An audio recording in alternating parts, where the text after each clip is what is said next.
안녕하세요. 사연 읽어주는 남녀입니다. 오늘도 와주셔서 감사드리며 그럼 오늘의 사연 바로 소개해드리겠습니다. 안녕하세요. 얼마 전 부적으로 지긋지긋한 시댁 식구들을 퇴치한 40대 여성입니다. 지난 3년 동안 사는 게 참 힘들고 팍팍하다고 생각했어요. 연애 결혼으로 남편을 만나 알콩달콩 연애하다 1년 만에 결혼하고 아이 셋 낳아 참 행복했죠. 탄탄한 직업을 가지고 그저 가정만 잘 맡아주면 된다고 하는 다정한 남편과 말 잘 듣는 자식들이 있어 참 좋았어요. 특히 첫째는 어렸을 때부터 미술에 특출난 재능이 있어 너나 할 것 없이 다들 미술을 시켜야 한다고 했어요. 그림 그리는 대회가 있다고 치면 최고상은 늘 우리 첫째 딸의 몫이었죠. 학교 대회는 말할 것도 없고 시대회, 도대회 할 것 없이 딸은 번쩍번쩍한 상을 타와서 저희의 자랑이었습니다. 둘째는 어렸을 때부터 좀 말썽을 부리는 편이긴 했어도 운동에 재능이 있어 그쪽으로 밀어주려 했고요. 터울이 있는 막내는 특출난 재능은 없어도 어딜 가나 사랑받고 주목받는 성격이라 아주 애교 덩어리였어요. 여름이면 바다로, 겨울이면 산으로, 때가 되면 아이들 우르르 데리고 떠들썩한 휴가 가기에도 바빴죠. 그런데 벼랑간 절대 일어나지 않을 것 같은 일들이 연이어 일어나더니 우리 집의 운명이 완전히 뒤바뀌어 버렸어요. 길을 걷다 보면요. 튀어나온 작은 돌부리에도 걸려 넘어져 크게 다치는 경우도 있죠. 인생도 마찬가지일 거예요. 별일 아닌 것 같은 사소한 일로 마치 도미노가 쓰러지듯이 연쇄적으로 수차례 넘어지게 될 수도 있죠. 하지만요, 이건 해도 너무했습니다. 3년 전부터 지금까지 저는 대체 우리 집에 무슨 일이 생겼나 싶어 안 해본 일이 없어요. 뭘 해도 시원찮고 답답증은 계속 따라붙었죠. 그러다가 우연히 3년 만에 그 이유를 알게 된 거예요. 그리고 그 문제에 대한 해답은 저와 아주 가까운 곳에 있었습니다. 그로 인한 배신감은 이루 말할 수 없이 컸어요. 이 일로 시댁과 완전한 선을 긋고 살게 되었지만 어떻게 우리한테 이렇게까지 할 수 있나 싶어 너무 서글픕니다. 뭐 하나 부족한 게 없이 늘 즐겁기만 하던 우리 가정이 흔들리기 시작한 것이 3년 전이었어요. 벼랑간 예고 입시를 준비하던 첫째 딸이 미술을 그만두겠다고 붓을 놔버린 거예요. 미술에 특출났던 거지 성적이 그리 좋지도 않았으면서 일반고에 진학해 대학을 가겠다고 한 것이죠. 온 가족이 다 뜯어말렸지만 딸의 뜻은 굳건했습니다. 엄마랑 아빠는 몰라. 이쪽으로 날고기는 실력 있는 애들이 얼마나 많은지 알아? 나 같은 건 재능 축에도 못 껴. 그래도 이건 아니지, 지혜야. 다시 한번 잘 생각해봐. 잘하다가도 실증 날 수 있고 잘 안 될 것 같아서 불안할 수도 있는 거야. 그걸 이겨내야 더 발전하는 거지. 아니, 나는 할 수 있는 만큼 했어. 여기서 더 발전할 수 있을 것 같지 않아. 엄마는 허락 못해. 그동안 미술한답시고 들인 돈만 해도 얼만데. 갑자기 이유 같지도 않은 이유로 그만둬? 엄만 돈이 더 중요해? 내가 못하겠다잖아. 예고에 갈 자신도 없고 예고에 가더라도 그 사이에서 살아남아 대학에 갈 자신도 없다고. 엄마 맞아? 스트레스 받아 죽겠어. 서지혜, 너 당장 안 들어와? 지혜야! 그렇게 한 차례의 폭풍으로 첫째는 정말 예고가 아닌 지역의 일반 고등학교에 진학했어요. 첫째에게 어쩔 수 없이 져주긴 했지만 한국에서도 내놓으라 하는 예고를 목표로 했던 터라 못내 아쉽더라고요. 부모로서 그럴 때면 참 답답할 노릇이죠. 누가 봐도 더 탄탄하고 쭉쭉 뻗어있는 길이 있는데 그걸 포기하고 누구도 가지 않으려는 새끼를 가려 할 때요. 첫째 말대로 우리나라에 날고 기는 애들은 많지만 제가 보기엔 첫째도 그 날고 기는 애들 중 하나에 속했거든요. 그렇게 속상한 마음이 채 가시기도 전에 이번엔 둘째 때문에 학교에 끌려가게 된 겁니다. 무려 학교 폭력에 연루된 거예요. 퇴학을 논할 만큼 사안도 중했고요. 아들에 대한 실망감은 이루 말할 수 없었고 남편이 그렇게까지 화를 내는 것도 저는 처음 봤습니다. 성적도 특출나지 않고 에너지가 강한 편이긴 했어도 큰 사고 한 번 치지 않았던 아들에게까지 그런 일이 생겼죠. 살다 보면 어떻게 좋은 일만 있겠습니까마는 어떻게 해를 넘겨 또 그런 일이 있나 싶어 너무 우울했던 시기예요. 그러면서 집안 분위기가 많이 바뀌었고 사춘기에 접어든 첫째와 둘째는 입을 꾹 다물어 버렸죠. 게다가 막내딸은 갑자기 변한 집안 분위기에 적응하지 못하고 방황하더니 학교에서 따돌림을 당하게 되었고요. 어딜 가나 웃음꽃이 넘치고 다른 사람의 부러움을 사던 가정이었는데 한순간에 폭풍우 속으로 처박혀 버린 겁니다. 웃을 일이 없었어요. 더군다나 첫째가 고등학생이 되고 아들이 엇나가면서 가족이 함께 저녁 식사를 하는 시간도 많이 줄었죠. 그러니 대화가 통할 리가 있나요? 남편과 아이들은 유대 관계가 좋았던 편이었는데요. 첫째는 사춘기로, 아들은 지난 일로 아빠가 무서워 입을 다물었고요. 그나마 셋째가 그 사이에서도 조잘조잘했지만 저나 남편은 그 말에 반응을 해줄 에너지도 남지 않았었어요. 그러던 와중 엎친 데 덮친 격으로 이번엔 시아버지가 쓰러진 겁니다. 아버님께서는 체격도 건장하시고 매일같이 밭일도 거뜬하실 정도로 건강하셨거든요. 제 가정일로도 착잡한 와중에 쓰러진 시아버지의 병간호로 어머님과 교대를 해야 해서 한동안 병원에서 살았어요. 겨우 의식을 찾긴 했지만 거동이 불편해지셨고 아무래도 전처럼 회복하는데 시간이 걸린다더라고요. 이게 대체 무슨 날벼락인가 싶은 그때 갑자기 신우가 그러더라고요. 언니, 그러지 말고 굿이라도 해보는 게 어때요? 굿이요? 아휴, 나는 그런 건 잘 안 믿어요, 아가씨. 언니가 잘 몰라서 그래요. 큰 돈 들여 하는 굿인데 안 통하면 그게 진작에 사라졌지. 이 땅의 무당이 몇인데요. 제 친구도 행시를 3번이나 연달아 떨어졌는데 무당이 써준 부적 가지고 시험장 들어갔다가 합격했거든요. 우연이겠죠. 믿져야 본전이잖아요.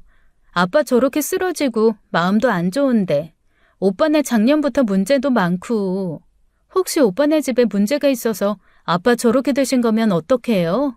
아가씨, 그런 말이 어딨어요. 지금 우리 집에 뭐 악귀라도 씌웠다는 거예요? 그럴지도 모르죠.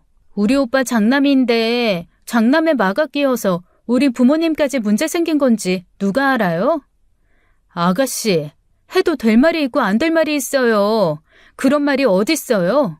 그렇게 따지면 아가씨 집에 문제가 있을 수도 있는 거 아니에요? 우리 집은 문제가 없잖아요. 근데 지혜 그거 느닷없이 미술 그만두고 저러고 있고 세원이도 학교 폭력으로 끌려가다 강제 전학당하고 너무 이상하지 않아요? 그거랑 무슨 상관인데요? 아가씨, 그런 말 다시는 하지 마세요. 참 어처구니가 없었죠. 저희 일이 어떤 애군에 의한 것이라는 이야기를 하면서 시아버지께서 쓰러진 것이 다 우리 집 탓이다 한 거니까요. 곱씹으면 곱씹을수록 황당해서 자다가도 벌떡 일어났어요. 저는 무당이니 구신이 하는 미신은 안 믿어요. 제사도 뭘 믿어서 지낸다기보다는 전통이고 마음이다 하고 지내는 거지 나중에 아들이 싫다면 제 손에서 끝낼 거고요. 애군이라고 하긴 못하지만 집에 굿을 해야 할 사람이면 오히려 신우 쪽이었죠. 신우는 저보다 3살 어렸고 그때 시조카가 막 7살, 5살 그랬어요. 애들 고모부는 결혼 전부터 하던 사업이 있었는데 아버님 눈엔 그게 영 시원찮았던 것 같아요. 어떻게 보면 아버님이 선구안이었던 게 결혼 후 고모부 사업이 쫄딱 망해 신우이가 일을 시작해야 했거든요. 거기다 팔싹둥이로 태어난 시조카는 병치레가 잦아서 아이 때부터 병원을 그렇게 들락거렸고요. 고모부는 사업이 망해진 빚을 처리하는 데 급급했고 일용직을 전전하면서 신우가 아주 힘들었어요. 그게 그쯤 돼서야 조금씩 나아지고 있었던 거죠. 자기가 한창 안 좋을 때 제가 옆에서 집안에 애군이 꼈느니 어쩌니 했으면 불같이 화를 냈겠죠. 남편은 그냥 잊어버리라는데 그게 쉽게 잊히나요? 그렇게 며칠 시댁에 연락도 안 하고 나몰라라 했는데 갑자기 시어머니가 부르더라고요. 예, 그러지 말고 정미가 말한 그 집에 연락이나 해봐라. 그 집이라뇨? 그 무당 말이다. 정미가 하는 말이 용하기는 엄청 용하다더라. 듣자 하니 하고 많은 날 병원 들락거리던 용민이도 그 집 부적 쓰고 나왔대. 어머니, 그건 말도 안 돼요. 어떻게 병이 부적으로 나을 수가 있어요? 용민이는 그동안 병원 진료를 꾸준히 받았으니까 그런 거죠. 어쨌거나 부적 쓰고 그렇게 됐다니 사람 마음이 그렇지 않냐. 일단 찾아보기라도 해야지. 언제까지 너희 시아버지 저렇게 눕혀놓을 셈이야. 어머님, 그럼 어머님도 아가씨처럼 저희 집 때문에 아버님이 저렇게 됐다고 생각하시는 거예요? 그런 게 아니라 그런 일도 있다는 거다. 너네라고 안 좋은 운을 불러서 앉혀놨겠니? 너도 모르게 들어앉은 애군이 있으면 내보내자 이거지. 말도 안 돼요. 어머님까지 왜 그러세요? 그리고 굿이 한두 푼이에요? 듣자 하니 굿판에만 수천을 쓰는 사람도 있다는데 저는 그 돈 없어요. 있어도 못 써요.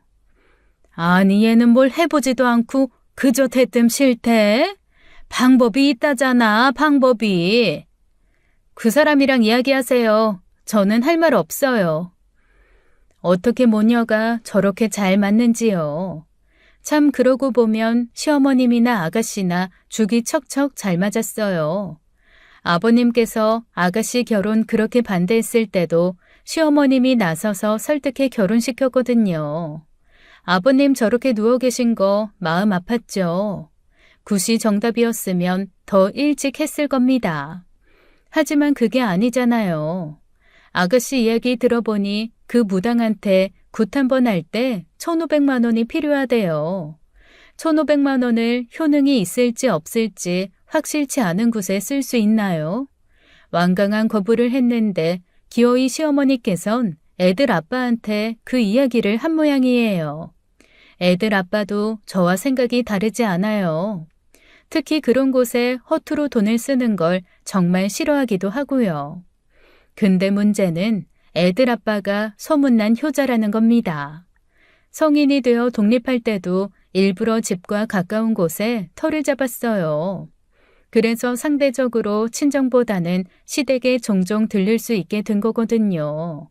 그러니 어머님께서 눈물바람을 하시며 굿이라도 해서 아버님 일어나는 거 보고 싶다고 하시니 안 넘어갈 수 있나요? 결국 남편이 저를 설득하더라고요. 굿은 물론이거니와 사주도 안 믿는 사람이 무당집에 아가씨 한번 따라갔다 오라는 이야기를 해요. 시아버지가 행여 저렇게 있다 가더라도 할 수 있는 거 다 하고 보내드려야지 후련하지 않겠냐고요. 의사 선생님께서도 예우가 좋다고 하셨고 당분간 저렇게 지내시더라도 차차 나아질 거라고 하셨거든요. 근데 무슨 아버님이 벼랑간 저 세상에 가기라도 할 것처럼 구니까 답답하더라고요. 그래도 어쩌겠습니까? 집안의 결정권을 가진 사람이 그렇게 하고 싶다고 하니 가보는 수밖에요. 가보니 뭐 뻔했어요. 아가씨 말대로 저희 집안에 애군이 끼어 있으니 부적도 써야 하고 굿도 해야 한대요. 굿도 아가씨가 말했던 것보다 비싸서 2천만 원은 들여야 우리 집에 꼈다는 애군을 물리칠 수 있겠더라고요. 그렇게 견적을 받고 와서 남편한테 말했어요. 나는 아무리 생각해도 그 종이 쪼가리 몇 장과 굿판에 2천만 원은 못 쓰겠다고요. 남편도 막상 2천만 원이라는 큰돈이 오고 갈 거 생각하니 엄두가 안 났는지 망설이더라고요. 자기를 따라와 줄 것 같던 아들이 망설이자 결국 시어머니께서 나서셨습니다. 시댁의 경제권은 아버님이 가지고 있어서 비상금을 어떻게 만드셨는지 모르겠지만 1,500만 원을 주시더라고요. 나머지 500만 채워서 해보라고요. 그래야 아버님이 일어나시고 우리 집 운이 다시 순탄해진다나요? 결국 구슬했어요. 애군이 우리 집에 끼어 있는 거라면서 그것도 우리 집에서 했죠. 우리 집이요, 아파트입니다. 이웃들에게 민폐이니 마당이 넓은 시골집인 시댁에서 하자고 했지만 안 통했어요. 왼쪽 콧구멍이 가려운데 오른쪽 콧구멍 후빌 거냐면서요. 아침 대바람부터 무당이라는 사람이 와서 징을 두드리고 방울을 울려댔죠. 현관문과 창문을 다 닫고 해도 모자랄 판에 창문은 덥다고 애구는 현관문으로 드나든다고 활짝 열어 젖히고요. 앞집으로 말린 북어가 몇 개나 날아갔죠. 앞집은 무슨 죄인가요? 그런 피해가 있을 거라고 미리 말했으면 양이라도 구했죠. 평소에 구판을 본 것은 드라마나 영화에서나 짧게 본 게 전부라 저는 굿이 그런 것인 줄도 몰랐습니다. 오히려 잘 벼린 칼날을 걷는 쇼라도 볼 수 있으려나 했는데 그것도 없었어요. 그냥 와서 춤추고 징울리고 알기 어려운 말을 쉴 새 없이 하는 것이 전부였죠. 아, 싫다는 애들을 앉혀놓고 기도 같은 것을 하기도 했네요. 보면서도 이건 아니다, 정말 기가 찬다고 했는데 그때 애들을 끌고 나오지 않은 게 한이라면 한입니다.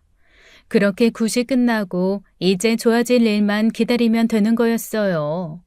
몇 주 뒤에 아버님이 처음으로 걷기 시작하자 어머님은 이게 다 자기 말을 듣고 구슬해서 그런 거라고 좋아했죠. 근데 모르겠더라고요. 말씀드렸다시피 아버님의 병세는 호전되는 중이었으니까요. 남편도 저랑 같은 생각이었던 것 같은데 어쨌거나 아버님이 걸어 다닐 수 있을 만큼 호전되었으니 아무 말 않고요. 우리 집 운의 흐름이 좋은 쪽으로 흐르는 것이 느껴졌다면 제가 굿을 믿었을지도 모르겠어요. 하지만 변한 것이 없었습니다. 첫째는 일반고에 진학한 이후 그저 그런 성적표를 가져오는 게 일상이었고 그렇다고 꿈이 있는 것도 아니었어요.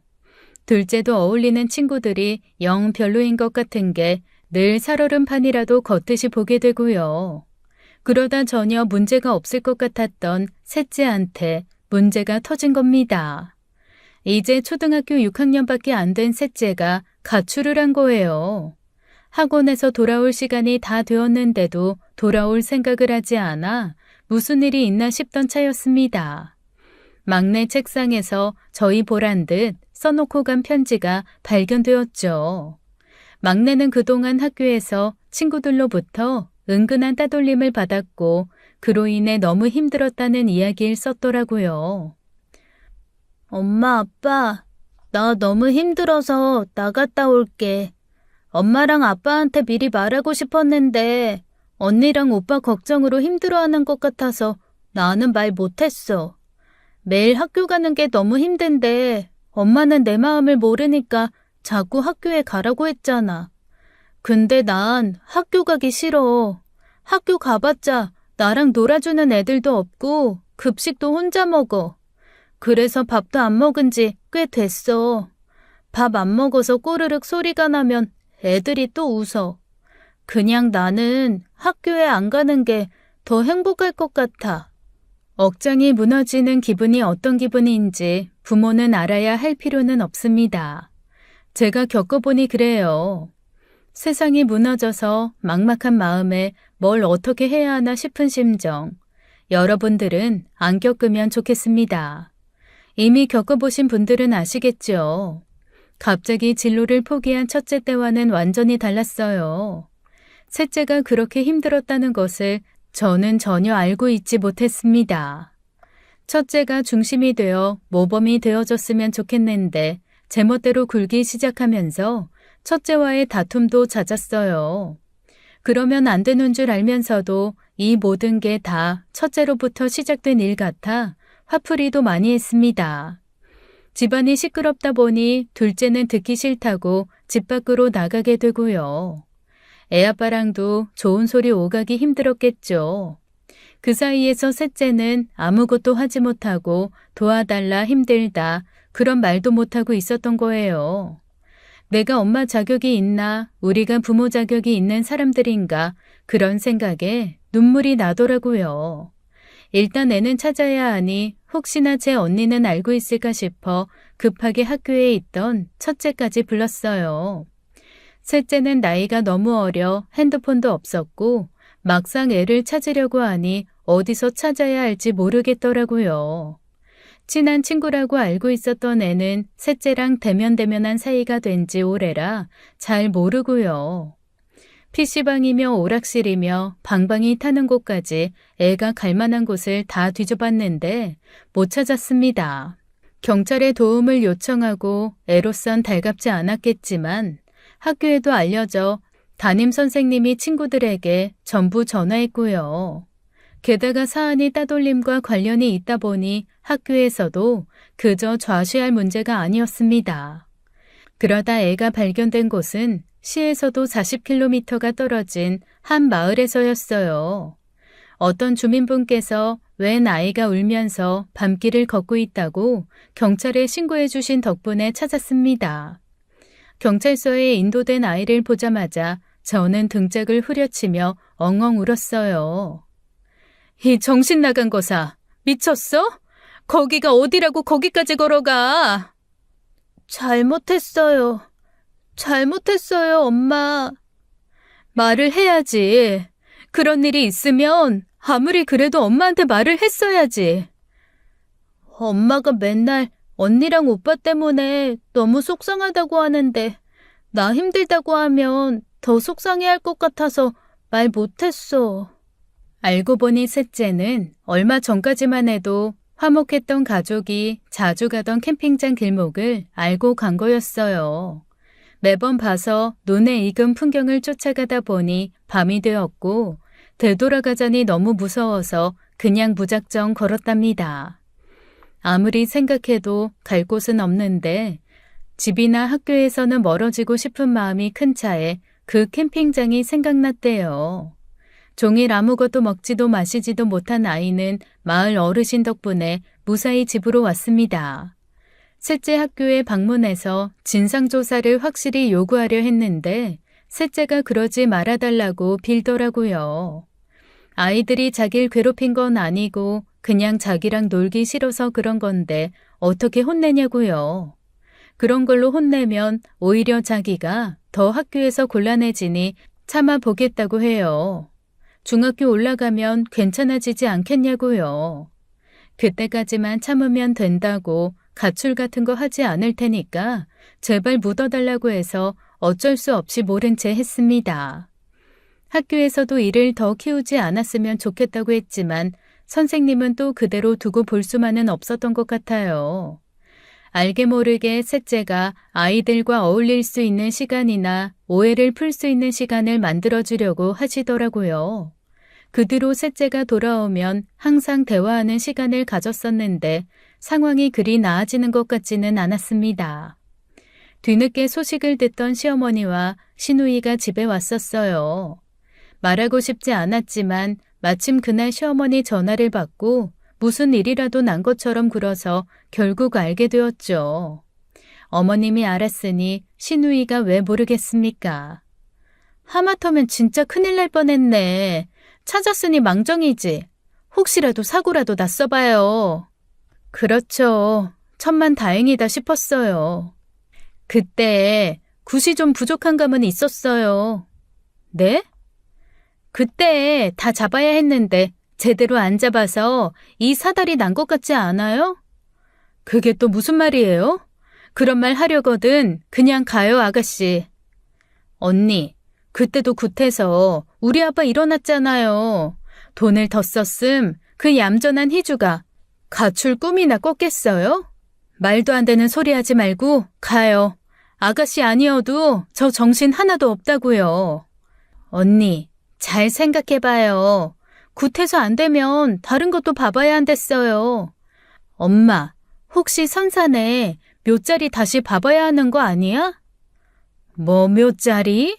선산에 좋은 자리만 골라서 썼는데 안 좋을 건 없을 거다. 혹시 모르니까 한번 확인이나 해보는 게 좋아요. 옛날 사람들이 뭘 알아.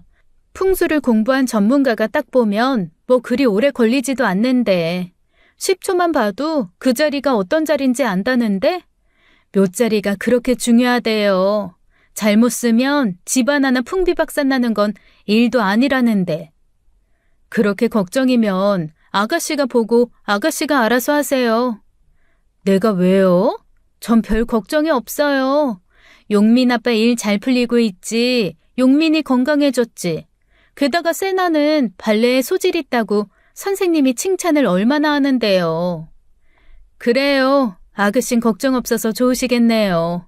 그러니까 괜히 속 시끄러운 사람 옆에서 속 없는 소리 말고 얼른 가요. 무슨 억하심정이 있는 것도 아니고 위로는 못 해줄 망정 그게 할 소린가요? 그때도 정말 너무 화가 나서 소리라도 빽 지르고 싶은 거 기가 차니 오히려 힘이 다 빠지더라고요. 어떻게 또 우리 셋째가 가출한 일이 묘자리 때문이 될 수가 있나요? 그 묘자리에 계신 분들은 제가 얼굴도 못 본 시조부와 그 윗세대인데요. 만약 문제가 생겼으면 애초에 남편 어렸을 때부터 문제가 생겼겠죠. 괜히 또 부르지도 않았는데 집까지 찾아와서 사람 속 시끄럽게 한다 싶어 속상했는데 남편은 한술 더 뜨더라고요. 일단 가보기라도 해야 하는 거 아니야? 뭐? 당신까지 왜 그래? 당신 그런 거 믿지도 않잖아. 풍수라는 건 또 다르지. 괜히 집터 묘자리 구분되는 것도 아니고. 하여간 찝찝해. 희주가 어디 가출이나 할 수 있는 애였어? 뭐에 홀린 것처럼 거기가 어디라고 거기까지. 그래서 당신은 지금 이 문제가 또 묘자리 때문이다 이거야? 일단 그게 연관이 있는지 진짜 묘자리에 문제가 있는지 봐보자는 거지. 하여간 당신 집안은 어떻게 그렇게 하나같이. 뭐? 지금 당신 뭐라고 했어? 내 말이 틀려? 어머님이고 아가씨고 당신이고 다 말 같지 않은 미신에 휘둘려 다니잖아. 전에 굿해서 뭐가 나아졌어? 아버님 일어나신 거? 아버님이야 차차 차도를 보이시고 있었던 거고 어쩌다 보니 시기가 맞아 떨어진 거지. 시기가 맞아 떨어진 건지 구술해서 나아진 건지 당신이 어떻게 알아? 가기 싫으면 말아. 내가 정미랑 어머님 모시고 가볼 테니까. 결국 남편은 기어이 풍수를 보러 갔다 왔습니다. 신우이가 잘 알고 있다던 그 풍수사는 아니나 다를까 시조부님의 묘자리가 잘못되었으니 이장이 필요하다고 했나 봐요. 특히 장남집에 문제가 많은데 그 묘자리만 잘 정비하면 막혔던 운이 트일 테니 걱정 말라고 하고요. 남편은 그 말을 믿고 또 이장하는 데 돈을 써야겠다고 하는 거예요.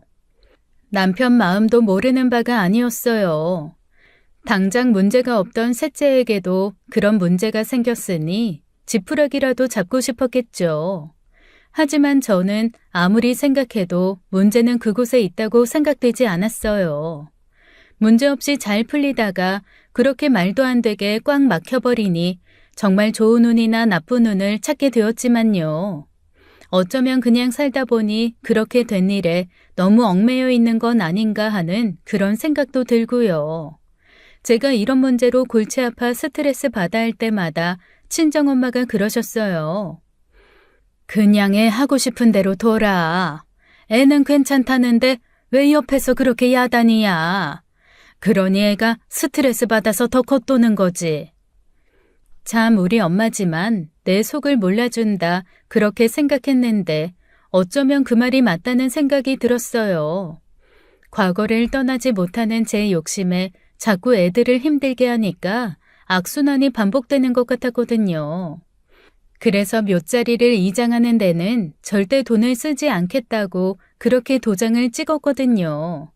매달 들어가는 돈만 해도 얼만데요. 학원비처럼 써버리면 사라져버리는 돈에서부터 보험금과 애들 앞으로 들어놓은 청약통장 적금까지. 외벌이에 그거 알뜰살뜰 쓰는 것도 일인데 당장에 이장할 돈이 어딨습니까? 이전과 다르게 타협할 의지를 보이지 않고 모른 채 하자 남편이 대뜸 500을 내놔요. 당신이 무슨 돈이 있어서? 그동안 용돈 안 쓰고 조금씩 모아놨던 거. 비상금이 있었단 말이야? 이 돈으로 할아버지 이상할 거니까 당신은 신경 쓰지 말라고. 아니, 그동안 그렇게 모을 돈이 있었으면 애들 학원비에 보험이 빠듯하다고 할 때 도와주지. 왜 멀쩡한 묘자리 옮기는데 그 돈을 쓰겠다는 거야? 나 좋으라고 그래? 애들한테 문제가 생기니까 그런 거잖아.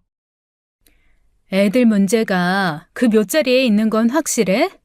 할아버님 묘자리 옮기면 갑자기 지혜 저게 미술 다시 시작한대? 세원이는 오토바이 안 타고 운동 열심히 다니고? 희주는 애들이랑 사이가 다시 좋아지고 그런데? 그럴 수도 있지. 부모가 돼서 애군이 들어서 좋은 운이 못 들어오고 있다는 말을 듣고 그거 좀 뚫어주는 거 하나 못 해줘?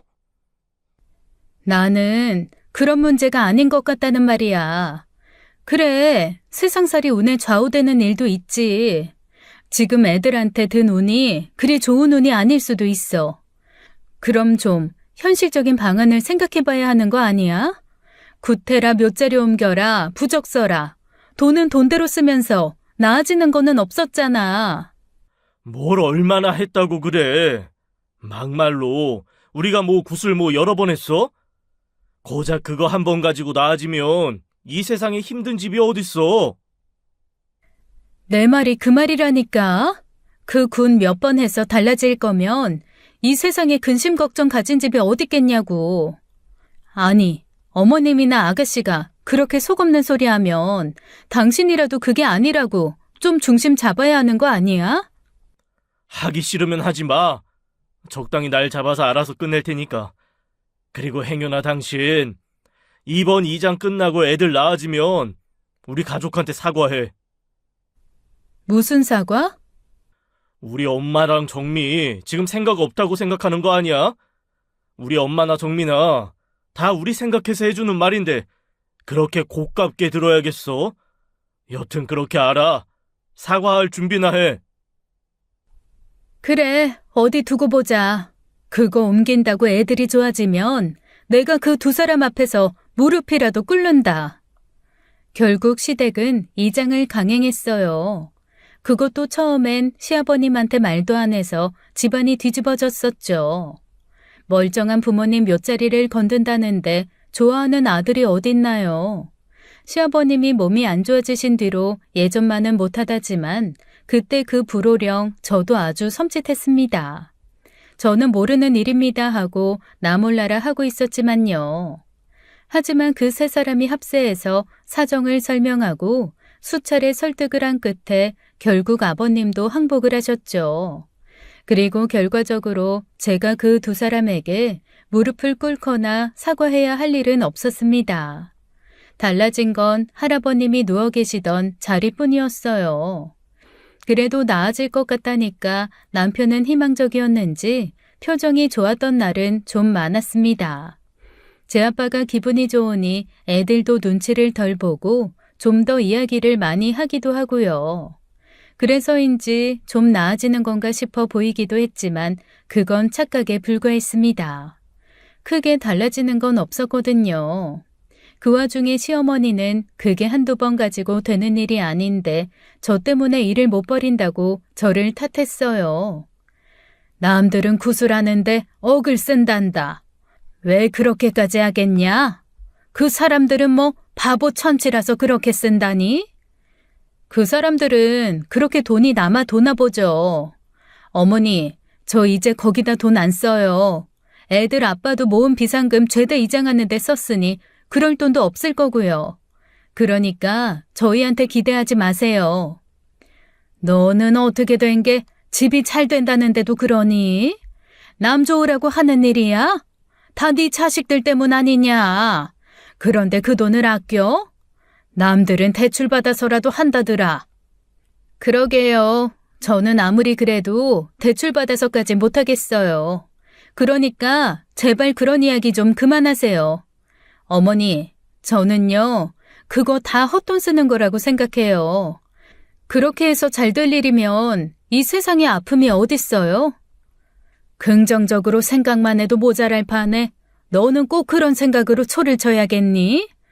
네 말 맞다나? 그게 헛돈 쓰게 하는 거 맞다. 그렇게 돈 들여서 공 들여서 굿을 해놔도 네가 그런 생각을 하는데 어떻게 나쁜 운이 사라지고 좋은 운이 들어오겠니? 가기 싫어도 효자 남편 덕분에 못해도 2주에 한 번은 시댁에 들르는데 항상 그런 소리만 하셔요.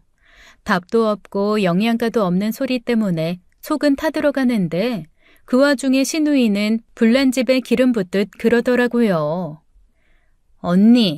언니가 하도 그렇게 못 믿어하니까 해주는 말인데요. 제가 용민이 앞으로 얼마를 썼을 것 같아요? 네? 용민이 병원 신세 좀 안 지게 하겠다고 저 용민 아빠 몰래 대출도 받았어요. 용민이 앞으로 한 굿만 5천만 원짜리거든요.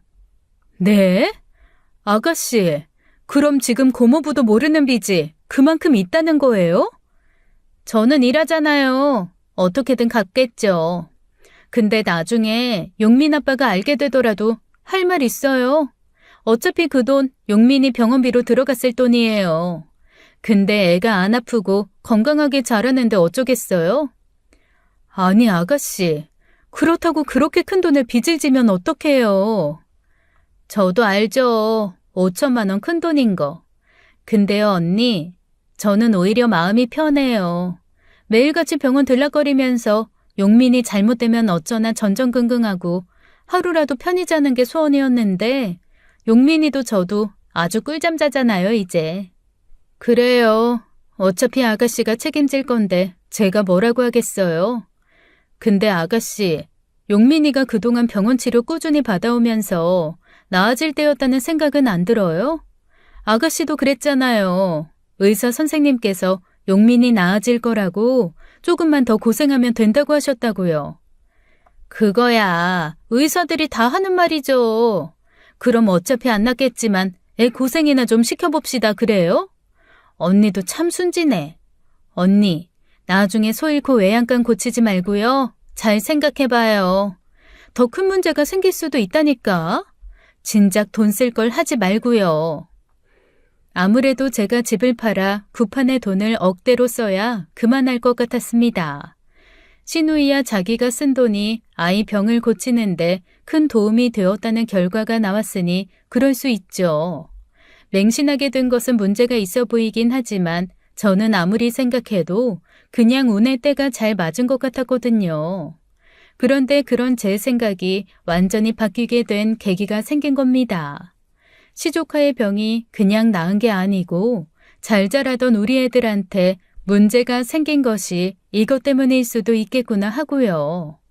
둘째가 몰래 오토바이를 타고 다니는 문제로 안 그래도 집안이 시끄러웠었어요.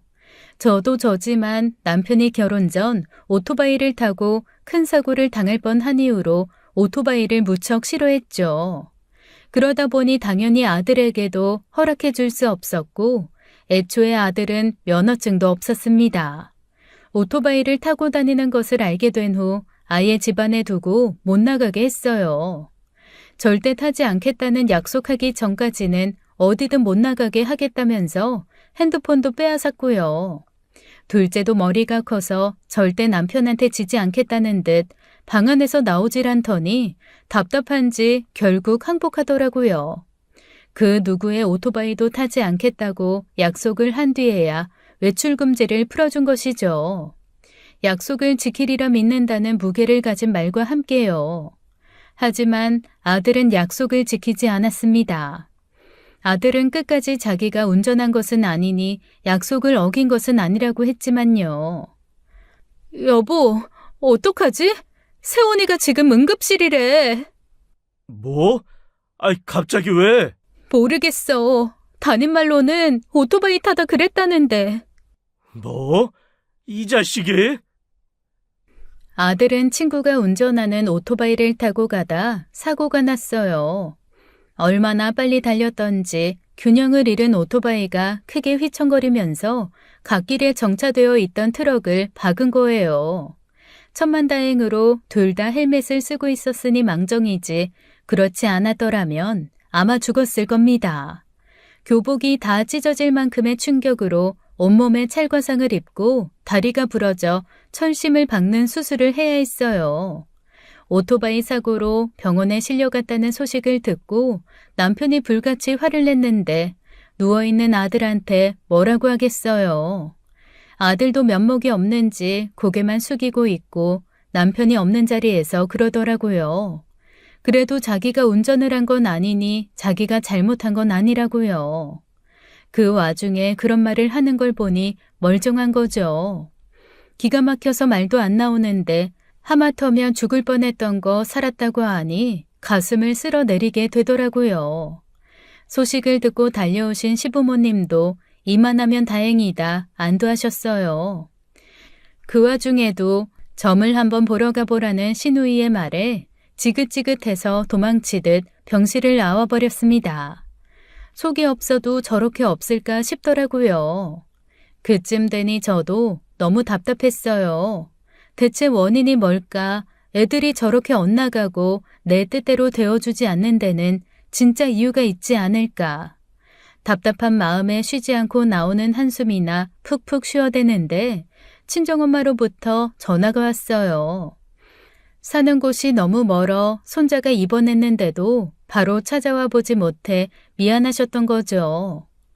됐어. 그래도 무사하고 수술도 잘 끝났으니 회복만 하면 되니까 굳이 힘들게 안 와도 돼. 그래도 마음이 편치가 않다. 대체 왜 그런다니? 그러게 나도 답답해 죽겠어. 그 와중에 우리 시누이는 뭐라고 하는 줄 알아? 점이나 봐보래. 자기가 돈 5천에 아들 병을 낫게 한 것 같으니까 나도 그럴 수 있다고 생각하는지 얼굴만 보면 아는 부당 소개해주겠다. 구술해라. 그런 소리만 하니까 답답해 죽겠어. 그런 거 믿는 사람들은 아주 맹신을 한다더라. 그래도 영지야, 그게 그냥 있는 소리는 아니야. 그게 100% 효과가 있다고 할 순 없어도 잘 맞는 사람들은 희한하게 그렇게 잘 맞아 떨어지고 하더라. 정 답답하고 답이 안 나오면 너도 한번 찾아가 봐. 엄마가 알려줄게. 아, 뭐야? 엄마까지 그러기야? 엄마도 점 보러 다녀? 너가 하도 힘들어하니까 그렇지. 근데 그 사람 말로는 당사자가 직접 와야 잘 볼 수 있대서 나도 뭘 보지 못했어. 그래도 선희 이모 알지? 선희 말로는 자기 건 기가 막히게 잘 맞았다더라. 선희 이모네 아저씨가 바람난 걸 맞췄다고. 엄마까지 왜 그래? 진짜 그런 거 믿고 그러니까 허튼 데다 돈만 날리는 거라니까. 거긴 구탈한 소리는 안 해. 부적은 좀 쓰는 것 같더라만 부적도 아무한테나 쓰는 거 아니라더라. 그냥 상담이라고 생각하고 가서 의지라도 해보라는 거야. 혹시 아니? 네가 그렇게 싫어하던 무당한테 답이 있을지. 됐다고 끊었지만 엄마의 마지막 말이 계속 귓가에 남아 울렸습니다. 제가 그렇게도 싫어하던 무당한테 답이 있을지도 모른다. 상담이라도 생각하라고 하길래 믿져야 본전이다. 아는 게 없으면 영영 땡이다 하고 나오면 그만이라고 생각했어요. 둘째 병실에 앉아 수발을 들고 있는데 시누이가 찾아와서는 또 점 타령을 하길래 그랬어요. 안 그래도 가보려고요. 언니, 드디어 마음 바뀐 거예요? 그래, 잘했어. 내가 진짜 괜찮은 무당. 아니요. 친정엄마가 꽤 용한 분이 계시다길래 거기 같이 가보기로 했어요. 네? 아니, 언니, 제가 아는 곳이 있다니까요. 거기 진짜 잘 봐요. 그동안 아가씨가 소개해준 사람은 만났잖아요. 이번엔 저희 엄마가 아시는 분한테 가볼게요. 언니, 그것도 막 아무나 만나고 그러면 안 돼요. 영이 잘 보이는 사람이 있고 그렇지 않은 사람이 있다고요. 알았어요. 말은 고마운데 제 일은 제가 알아서 할게요. 아가씨 말대로 전 보러 가는 거니까 제발 이제 그만 말했으면 좋겠네요. 그렇게 선을 딱 그어버리니 신우이도 할 말이 없는지 입을 다무는데 영 떨떠름한 표정이더라고요. 왜 그렇게 사람을 소개해주지 못해 안달인지 혹시 사람 소개시켜주고 무당한테 뒷돈이나 받나 싶을 정도로요. 어쨌거나 제가 점을 보러 간다니 더는 말도 못 붙이고 그냥 그러고 있다 갔어요. 그럴 줄 알았으면 그냥 하는 말이라도 점 보러 다닌다고 해볼 걸 그랬나 했죠. 친정에 있는 곳에 있는 무당이라 멀긴 했지만 아들 때문에 점을 보러 간다니 남편이 선뜻 다녀오라고 하더라고요. 굿이며 이장이며 효과는 하나 없었던 것 같은데도 여전히 거기다 희망을 걸고 있었던 것 같아요.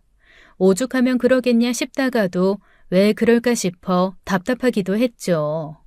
친정엄마와 함께 간 곳도 여느 무당집과 다르진 않았어요. 다만 제가 뭐라 말을 꺼내기도 전에 입을 여는데 솔직히 섬찟하더라고요. 아들이 죽다 살았네? 네? 얼마 전에 크게 사고가 났는데 다행히 생명에 지장이 있진 않아요. 아들한테 할머니가 붙어 있어. 남편 쪽이야. 장손이라고 귀한가 보네. 저희 아들이 장손은 맞는데 할머니가 붙어 계시다고요? 그래. 그나마 그래서 산 거지. 안 그랬으면 진작 죽었어. 제사는 잘 지냈구만. 네, 제사야 거르지 않고 잘 지내고 있는데. 저는 친정엄마가 귀띔이라도 했나 싶었는데 친정엄마가 무당을 찾아온 건 아들이 사고 나기 전이었어요. 그쯤 되니 왜 점집을 그리 찾아가나 싶은 마음이 들더라고요. 그러면서 뭔가 해답을 가지고 있는 사람을 만난 듯이 마음이 조급해지기도 하고요. 다름이 아니라 3년 전부터 자잘한 문제가 좀 많았어요, 집에. 그런 일이 통 없었는데 갑자기 그러니까 대체 이게 무슨 일인가 싶고 애들이 다 그렇게 크는 건가 싶으면서도 뭔가 꽉 막힌 듯이 잘 안 풀리고 그러니까 답답해서요. 귀한 걸 넘겨줬네. 네? 혹시 그쯤에 애들이 쓰던 물건 넘긴 거 없어? 애들이 쓰던 물건이요? 뭘 한 게 없으면 그런 물건으로도 운이 오고 가. 오래 쓰던 물건을 다른 물건과 맞바꾸거나 돈을 주고 샀는지 잘 생각해봐. 도자기요. 도자기 받은 적 있어요. 무당의 말을 듣다 보니 갑자기 번뜩 생각난 게 하나 있더라고요. 3년 전쯤에 시누이가 새로 바꾼 첫째 핸드폰을 보고 너무 탐을 내는 거예요. 딸이 큰 상을 타와서 보상으로 사준 최신형 핸드폰이었는데 대뜸 시누이가 그걸 자기한테 팔라고 했거든요. 자기 핸드폰이랑 바꾸자고요. 시누이도 핸드폰을 바꾼 지 몇 달 되지 않았었어요. 최신형 핸드폰은 아니었지만 깨끗하게 써서 겉으로 봐선 첫째 핸드폰이랑 크게 다르지도 않았어요. 굳이 그런데 왜 핸드폰을 바꾸자고 하는지 이해가 안 갔지만 색깔이 너무 마음에 든다고 하더라고요. 내키지 않아 하는 첫째에게 무려 100만 원의 용돈을 주면서 바꾸자고 하니 첫째도 좋다고 바꿨거든요. 서로 기기 변경을 하는 건 귀찮으니 그냥 번호째로 바꾸자면서 바꾼 적이 있어요. 거기다 신우가 그때 아는 사람한테 좋은 물건을 받았는데 자기 스타일이 아니라고 골칫거리라면서 준 물건이 있습니다. 바로 길고 하얀 백자인데 깔끔하고 선이 고운 게 딱 제 스타일이었거든요. 생각 없이 감사하다 받은 그 백자가 머릿속에 떠오르는 거예요. 첫째가 신우이한테 휴대전화를 넘긴 적은 있어요. 오래 쓴 건 아니고 최신형 핸드폰이었는데. 번호는? 번호째로 그대로 줬어요. 번호든 물건이든 사람이 오래 쓰면 그게 다 의미가 있는 거지. 그게 탈이 됐구만. 그래서 그쪽은 좀 숨통이 트였고? 확실히 그쯤에 그쪽 형편이 나아지긴 했는데 설마 그것 때문이라고요? 악질 중에 악질이지. 나쁜 운을 넘기고 좋은 운을 받아오는 격이니 그 물건도 집에 가서 잘 살펴보고 자루에다 넣고 깨고 버려. 혹시 안에서 뭐가 나오거든 깨끗이 태워버리고. 무당이 한 말은 너무 충격적이었어요. 어떻게 딱딱 맞아 떨어지는 것 같은 이야기에 소름이 돋더라고요. 그러고 보니 이상하긴 했어요. 멀쩡한 핸드폰을 바꾸자고 한 것도 모자라 번호까지 가져갔으니까요. 더 황당한 건 그 핸드폰을 신우가 아니라 고모부가 썼거든요. 사업하는 사람이 그렇게 쉽게 번호를 포기하고 처조카가 쓰던 번호를 그대로 쓴다는 것도 이상하죠. 어지간히 마음에 들었나 보다 하고 말았는데 그게 다 그런 이유였다니 믿기지 않았습니다. 아니 믿고 싶지 않았어요. 그냥 그 무당이 이상한 소리를 하는 거겠거니 하고 싶었죠. 그리고 집으로 돌아와 3년 전 신우가 줬던 도자기를 보는데 확인하는 것이 무섭더라고요.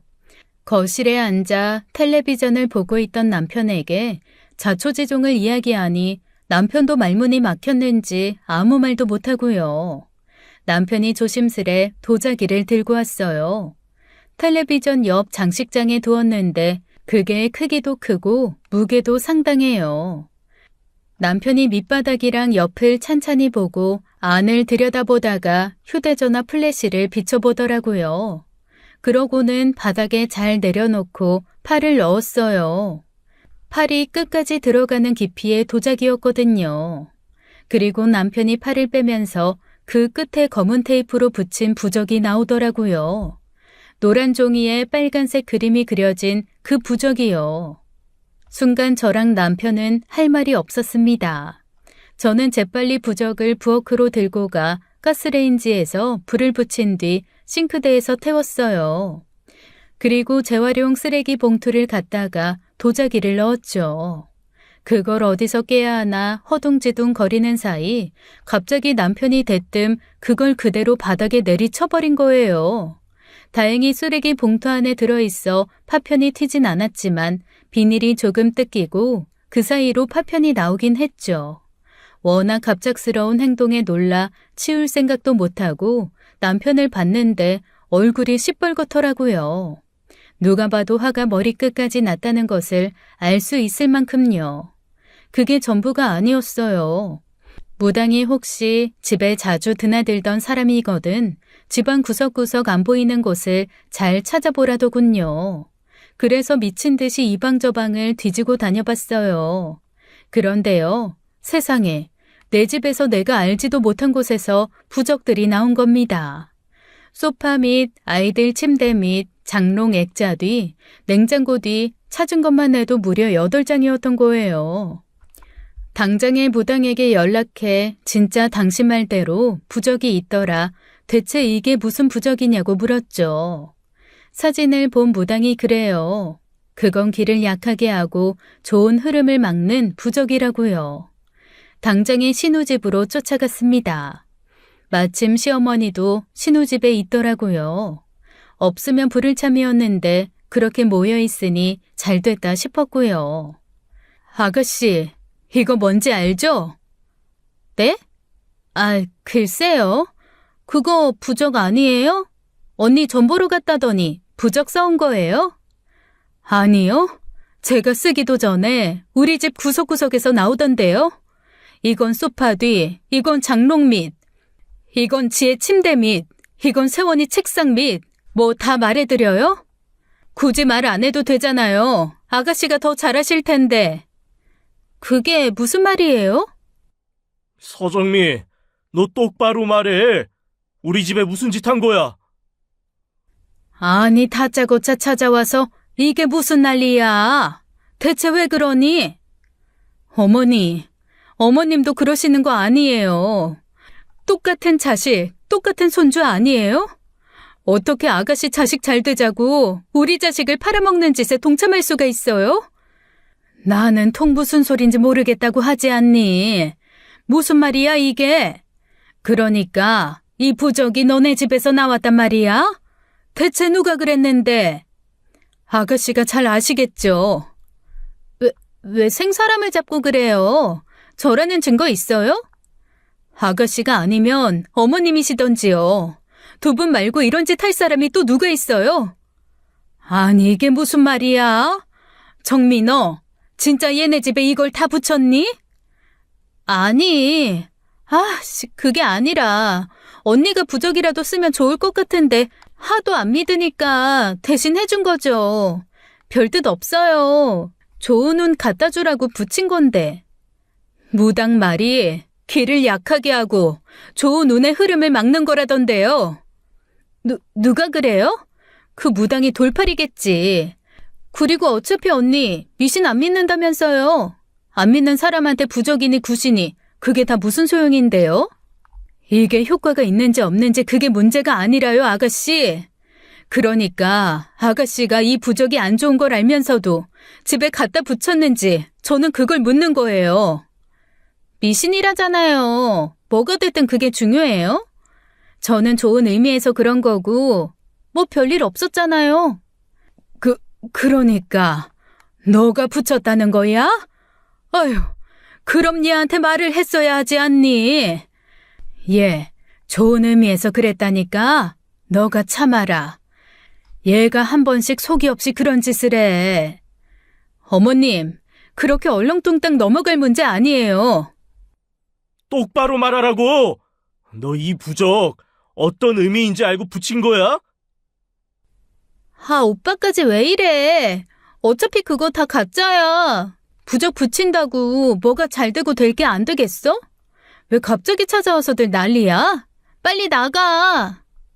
진짜 아가씨 대책 없다는 건 알았지만 대단하시네요. 아이, 진짜 이게... 너 일로 와.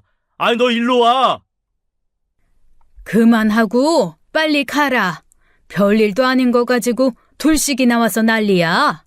부적 그건 이리 줘라. 내가 태워버릴 테니. 뭘 태워요, 어머니? 미신이라 아무것도 아니라면서요. 정말 생각하면 생각할수록 어이가 없고 황당했어요. 아이가 아프면요, 별 생각이 다 들 수 있어요. 오랜 병원 생활을 하다 보면 아이를 위해 무엇이든 하고 싶었겠죠. 그래도 이건 아니지 않나요?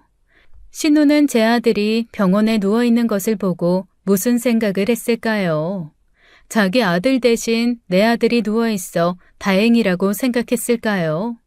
그 마음고생을 해본 사람이 어떻게 다른 사람한테 그 기분을 고스란히 넘겨줄 생각을 할 수 있을까요?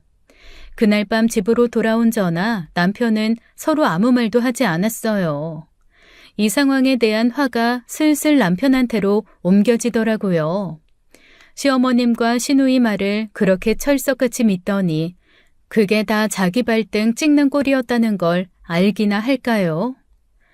나 당신한테도 실망했어. 알지? 알아. 그렇게 당신 가족 감싸면서 허튼데 눈 돌리더니 어때? 당신 손으로 당신 자식들 사지로 몬 기분이. 무슨 또 그렇게까지. 나도 어이가 없고 황당해서 말이 안 나와. 솔직히 말하면 지금도 이게 무슨 일인가 싶고 상황 파악이 안 돼. 상황 파악이 안 되면 상황 파악 되게 말해줄게. 당신 동생이 자기 자식 살리겠다고 당신 자식 망해라 죽어라 하면서 저주 퍼부은 거야. 돈까지 써가면서 오랜 정성 들여서. 아이, 진짜. 나 그동안 당신이 하잔 대로 다 했어. 근데 나 이제 못해. 당신 할 말 있어? 없어. 내 동생이 그랬다는데 무슨 할 말이 있냐. 나 앞으로 아가씨 얼굴 보고 못 살아. 어떻게 보고 살아? 거기다 대고 아가씨 혼내기는커녕 감싸기 바빴던 어머니 보기도 싫고 정말 생각 같아선 그 자리에서 욕을 쏟아부어도 모자랐어. 그건 나도 마찬가지고. 그냥은 못 넘어가. 사과도 못 받았어. 나 사과 받더라도 앞으로 어머님도 아가씨도 안 보고 살 거야. 그래도 사과라도 받으면. 그럼 당신이나 어머님 아가씨 끼고 살던지. 이혼해 그냥. 무슨 이혼까지 해. 나 진심이야. 그냥 지금 화났다고 하는 이야기가 아니라 당신 엄마랑 동생이랑 계속 얼굴 보고 살아야 하는 사이면 당신도 보기 싫다는 거야. 당신은 뭐 잘했어? 아니, 그래도 알아서 해. 이혼하든지 연을 끊고 살든지. 남편에게 그렇게 으름장을 놓고도 마음이 풀리지가 않았죠. 어떻게 풀릴 수가 있을까요? 한 방 먹여주고 싶은데 도저히 방법이 떠오르지 않아 고민하다가 인터넷에서 부적 수십 장을 샀습니다.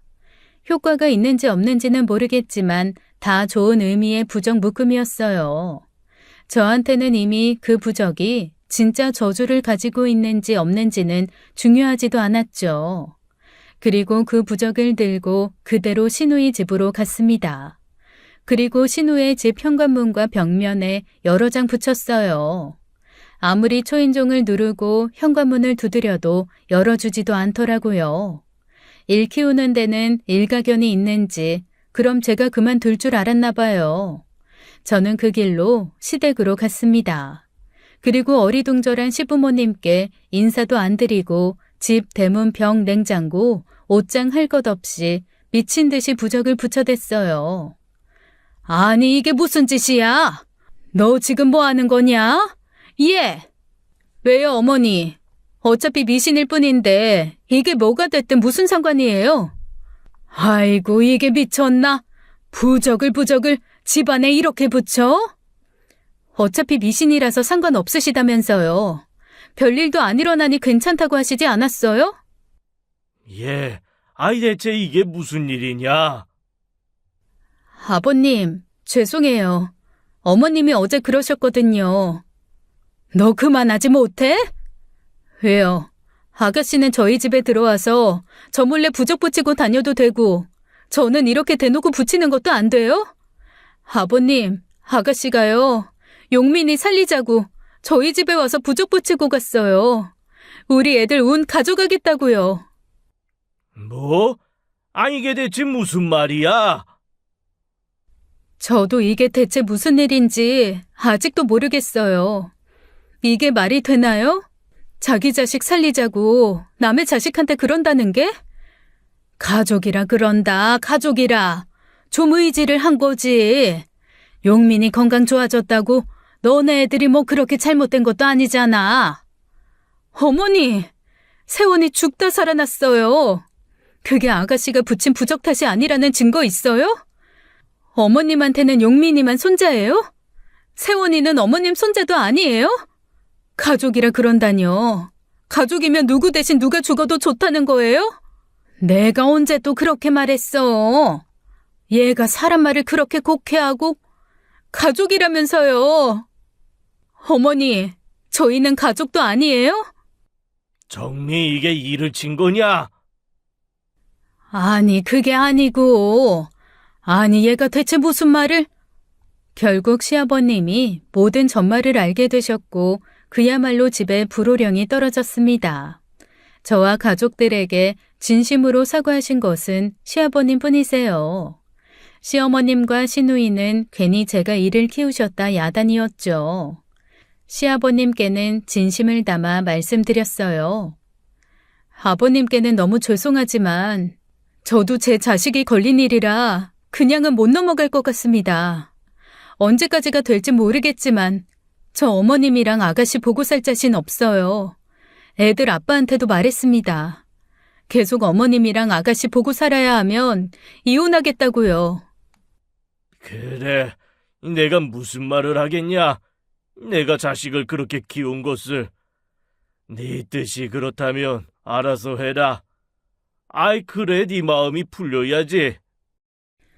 시아버님께서는 그날 이후 시댁으로 시누이 발걸음도 못하게 하셨어요. 딸 하나 없는 셈 칠 테니 당신이 죽더라도 오지 말라 그렇게 화를 내셨다고 해요. 시누이가 아이를 위한 굿으로 5천의 빚을 졌다는 사실도 밝혀져 고모부와도 별거하기 시작했고요. 애들 고모부는 자기 아내가 굿을 자주 하는 것 같아 이상하다고 생각은 했는데 속았던 거죠. 그동안은 굿이며 이장이며 죄다 오빠가 돈을 댔다는 식으로 둘러댄 모양이에요. 그게 아니라 빚을 져가며 구슬하고 그도 모자라 저희 집에 그런 짓을 했다는 사실을 알고 충격받은 거죠. 정말 어마어마한 폭풍우가 지나갔었어요. 그 뒤로 대청소를 했는데 변기 뒤 싱크대 코너 깊숙한 곳에서도 부적 2장이 더 나왔습니다. 도저히 그 집에서 살고 싶지가 않아 집을 내놓고 시댁과 더 먼 동네로 이사까지 왔어요. 그 사이 아들은 퇴원했고 이제 재활치료를 받으면서 조금씩 걷기 시작했고요. 며칠 전에는 첫째가 와서는 웹툰을 해보고 싶다는 이야기를 하더라고요. 셋째는 중학교에 올라갔는데 많지는 않지만 그래도 함께 급식을 먹을 친구가 생겼다고 좋아하고요. 저는요, 그게 다 부적이 사라진 탓이라고 생각은 안 해요. 전에도 그렇게 생각했듯이 다 나아질 때가 되어서 그 흐름이 잘 맞은 거라는 생각이 더 들더라고요. 무당의 말이 콕콕 집어 잘 맞기도 했지만 그게 진짜 부적 탓이라고 생각하게 되면 의지하게 될 수도 있으니까요. 하지만 신우이의 의도는 그게 아니었잖아요. 효능이 아니라 의도가 중요한 겁니다. 가족이면 다 잘 되라고 빌어주고 바라는 게 아닌가 봐요. 아이들이 좋아지면서 힘든 시간은 다 지나갔다고 생각하는데 그 일을 떠올리면 여전히 착잡하고 우울하기만 합니다. 지금까지 사연 읽어주는 남녀였습니다. 끝까지 시청해주신 여러분 감사드리며 저희는 다음 사연으로 돌아올게요. 감사합니다.